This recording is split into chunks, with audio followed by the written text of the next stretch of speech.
allegiance to the flag of the United States of America and to the republic for which it stands, one nation, under God, indivisible, with liberty and justice for all. Hello and welcome to the first edition of Good Morning Staples in the 2016-2017 school year. I'm Colin. And I'm Gabby. Today's stories include a special football team update, A teacher making headlines all across the state, and an exclusive look at the Staples players' new chef. Wow, Colin, we are really diving into this school year fast. Speaking of fast, did you know one of our Staples classmates goes 210 miles per hour in his spare time? That story is coming up. But first, good morning, Staples!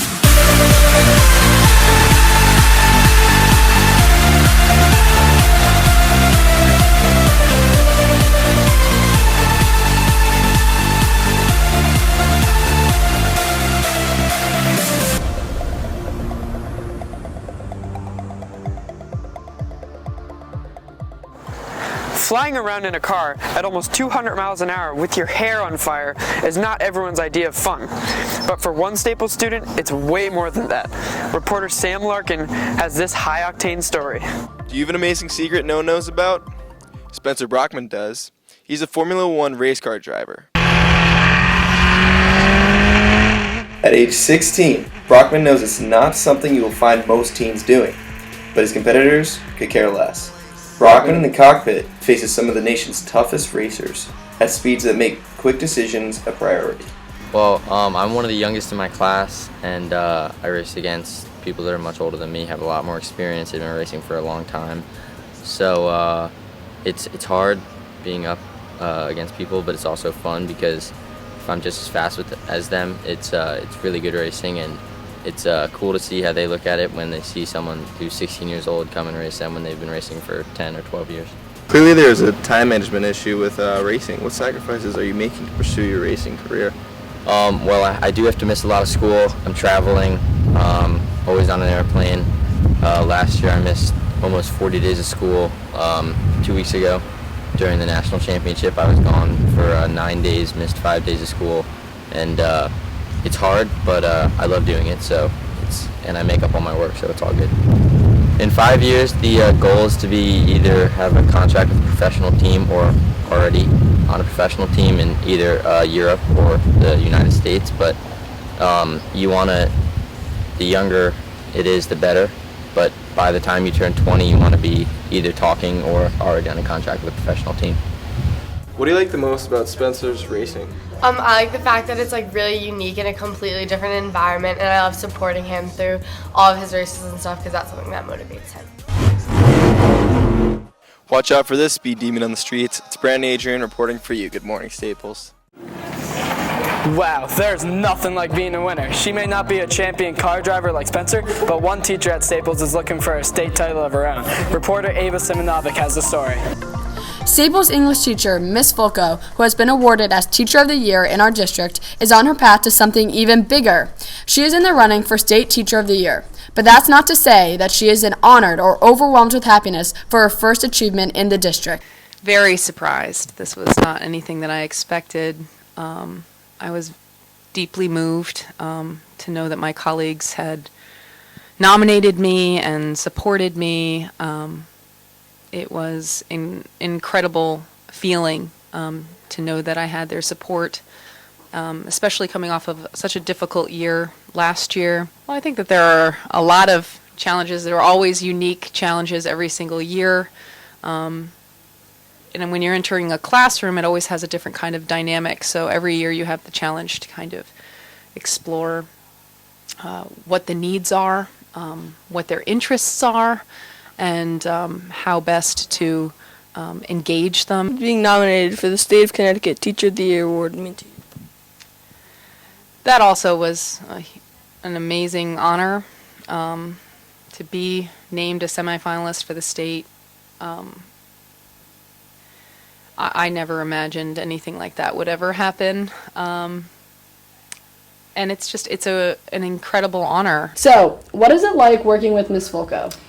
I have to tell you, every day I come into work, and when I have an opportunity to interact with Ms. Fulco, it is just inspiring. She is so positive and enthusiastic and energetic, and she just gets me excited to be here, and she pumps me up, so I love working with her. I think that Miss Falco is a really amazing teacher, and she's very unique in the sense that she really allows the students to take control, and she's very into like creativity, and she's just a great teacher overall. And if that wasn't enough, she has also won the Ann Garland West Excellence in Teaching Award. For Good Morning Staples, I'm Ava Simonovic. Congratulations to Miss Fulco. That is just awesome news. Staples High is full of talent. A big part of that is our Young Actors program, Staples Players. Here's Samantha Ronca to tell us about their first show, The Music Man. Here at Staples Theaters, where the production of Music Man will take place, we're here with Ben Gross, Staples freshman, part of the production team that's going to put this show together. Music Man is a great show because it has a huge cast with a lot of funny characters, and the story is fantastic. It's all about this con man who comes into a stubborn Iowa town and just stirs up trouble and just tries to pretend like he can conduct a band, and it's just a great show. It's a lot of fun. It's very funny. Here with Tallulah Alaska, a Staples student who is just one of the many people excited to see the play. Hi, I'm a Staples freshman. Even though I haven't been here in past years, I've seen many of the really good plays. They've all been amazing, such as A Chorus Line or Guys and Dolls. I'm really expecting Music Man to be really good. Sounds like the expectations are as big as the cast. As seen and heard, the Staples Players put insane amounts into the production of Music Man, so get your tickets as soon as possible because the crowds will be packed. Sam Ronca, Good Morning, SHS. The Staples football team has gotten off to a great start this year, but I don't know. Some recent injuries, though, might make it tough to keep it going. Here's Max Boyle with the story. The Staples varsity football team is 4-1, and I've beat McMahon, Danbury, Wilton, and Fairfield Ward. The varsity football team had a game on Friday the 14th against Stanford. We got a 4-0 start, and we're led by a strong quarterback, and we got a strong defense. So how do you think the rest of the season is going to play out? We got some big games coming up, strong teams, and we got some injuries, so I'm not really sure.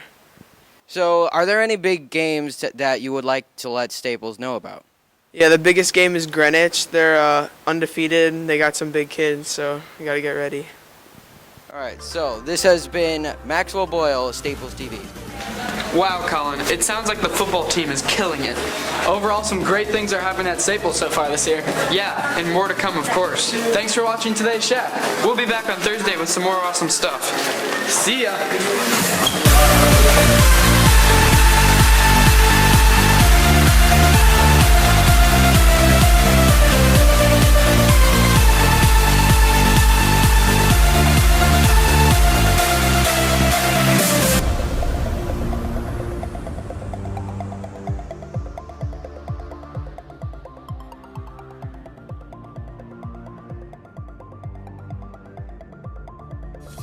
4-1 Staples visiting 3-1 Stanford at Boyle Stadium on Friday night. Rutgers coming off a tough loss at NFA, trying to bounce back, and, well, they do so.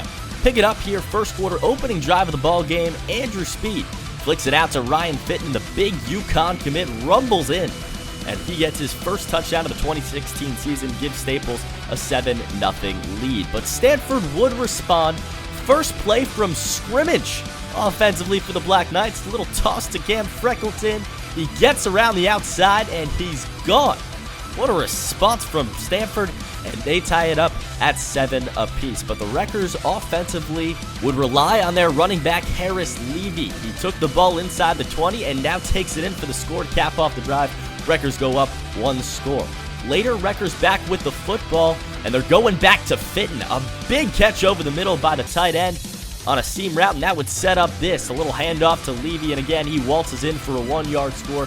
Staples extends their lead to 21-7. Now, end of the first half, Troy Duncan trying to make something happen, but he's picked off by Elliott Pooley.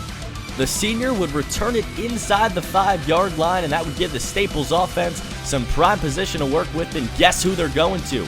It's Pooley now punching it in.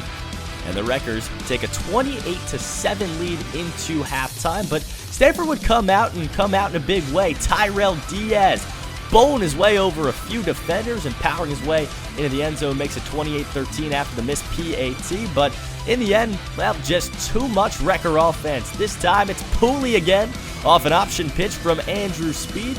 Takes it in for the score. Wreckers extend their lead to 3 possessions, and then, well, how about a cherry on top? It's Pooley again. What a touchdown run here from the senior, cutting back to the outside and takes it in for 6 more. 3 touchdowns and an interception for Elliott Pooley, and the Wreckers bounce back in a big way. They roll over Stanford 42-13.